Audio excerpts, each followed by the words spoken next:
warahmatullahi wabarakatuh.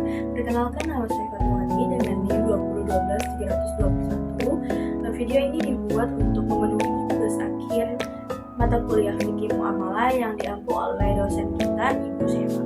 Nah, materi yang saya akan bahas adalah metode Shopee Pay Later. Simak videonya sebagai berikut ya. Dadah.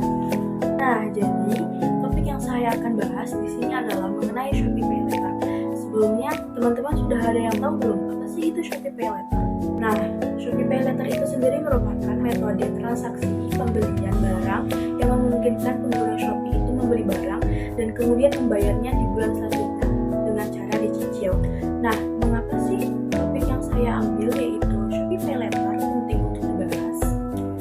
Karena seperti yang kita telah ketahui, di zaman modern ini banyak bermunculan metode-metode transaksi, salah satunya itu Shopee Pay Later, yang dimana belum banyak ulama-ulama dan instansi yang berhak untuk menilai dan menyimpulkan permasalahan tersebut, sehingga kita sebagai pengguna atau konsumen belum mengetahui apa sih hukum dari Shopee Pay Later ini, apakah diperbolehkan dan tidak.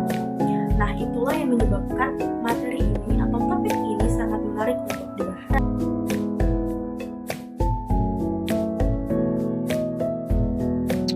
Nah, jadi ada beberapa permasalahan mengenai Shopee Pay Later yang saya akan uraikan. Yang pertama itu ada di dalamnya kandungan riba atau bunga, di mana yang kita ketahui bahwa dalam proses transaksi jual beli di dalam agama Islam sangat diharamkan adanya bunga atau riba.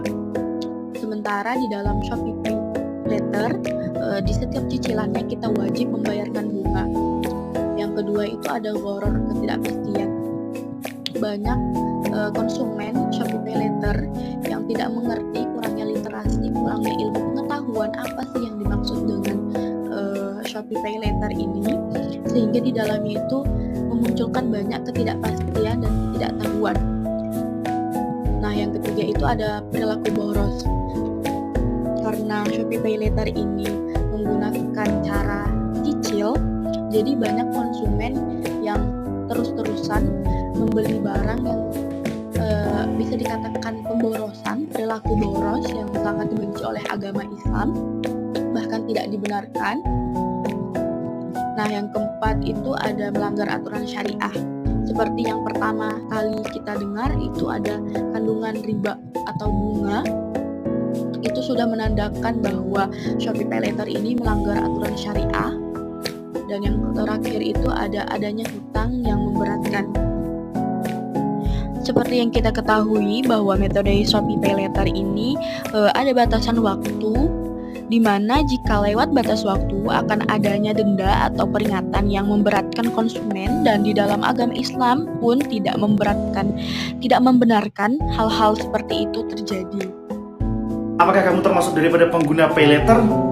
Jadi ada sebagian dari kalian tuh tanya, apakah Pay Later ini termasuk daripada sesuatu akad yang bisa menyebabkan riba? Maka simak video ini sampai habis karena aku bakal jelasin insya Allah semudah mungkin yang bisa kalian pahami. Bentar, saya mau duduk dulu ya. Jadi Pay Later adalah metode transaksi pengguna yang dia itu bisa mendapatkan barangnya dulu tapi bayarnya bisa belakangan. Oke, mungkin kurang lebih sistemnya begini. Ketika saya mau beli remote AC ini dengan harga 15.000 dan saya itu harus bayar temponya seminggu depan, misalnya hari Senin depan. Nah, ketika saya pas hari Senin ada uang 15.000, maka kita harus bayar. Tapi ini yang menjadi permasalahan. Ketika sudah jatuh tempo tanggal 15 tapi kita nggak ada duitnya buat bayar, kita akan dikenakan denda. Dan denda itu yang dinamakan dengan riba. Karena kaidahnya adalah setiap hutang yang ada manfaatnya, ada tambahannya, maka termasuk daripada riba. Kullu qard jar naf'an fahuwa riba. Karena simpelnya gini teman-teman, hutang itu adalah bagikan tolong menolong. Kita menolong teman kita, ya sudah sewajarnya aja. Kita tidak mengharapkan imbalan dari sana. Nah, tapi kalau kita menolong teman kita menghutangi teman kita, tapi kita berharap ada tambahan nominal lebih daripada apa yang kita hutangkan, itu bukan tolong menolong, bukan saling menghutangi, tapi adalah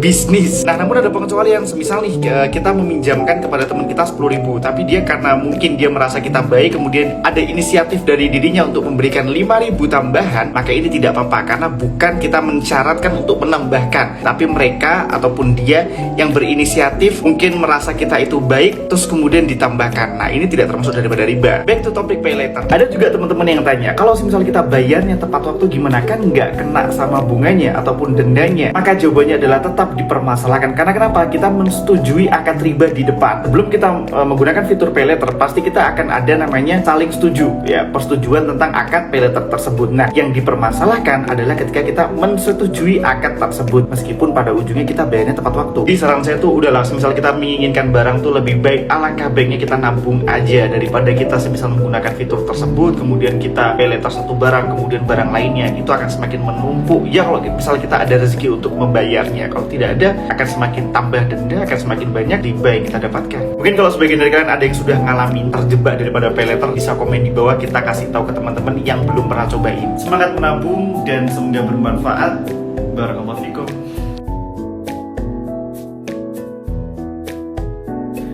Transaksi dengan pembayaran nanti atau barang datang lalu dibayari. Bahkan ini semuanya perlu kejujuran, dan ini sangat mendukung apa yang dikatakan Pak Malik dulu. Cocok dulu barangnya. Barang datang cocok baru dibayari. Kalau nggak cocok ya enggak. Lah jual beli barang semacam ini adalah sah asalkan bukan emas dan perak yang diperjualbelikan atau yang semakom dengannya seperti uang.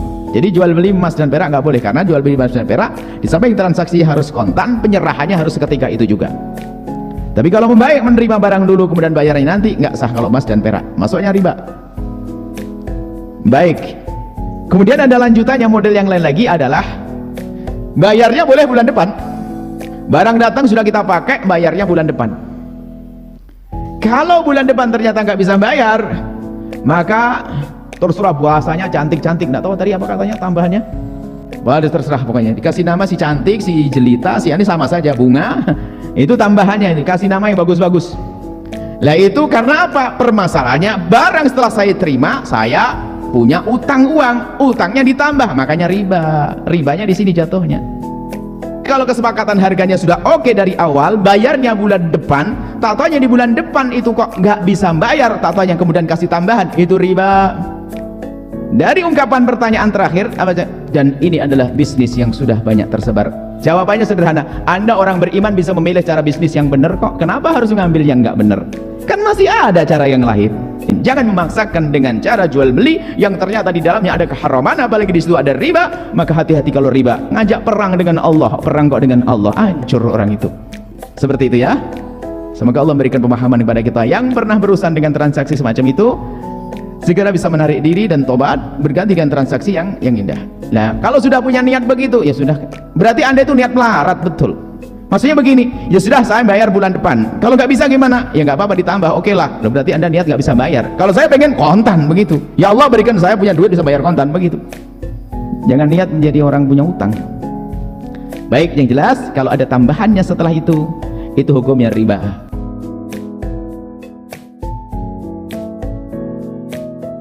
Baik, itu saja pemaparan topik yang bisa saya sampaikan. Dari beberapa pandangan ulama atau tokoh agama, bisa saya simpulkan bahwa setiap atau semua transaksi jual beli yang di dalamnya ada unsur riba atau bunga itu tidak dibenarkan meskipun sudah dibayar tepat waktu. Karena apa? Karena seseorang itu sudah menyetujui akad yang di dalamnya ada unsur riba. Demikian, wassalamualaikum warahmatullahi wabarakatuh.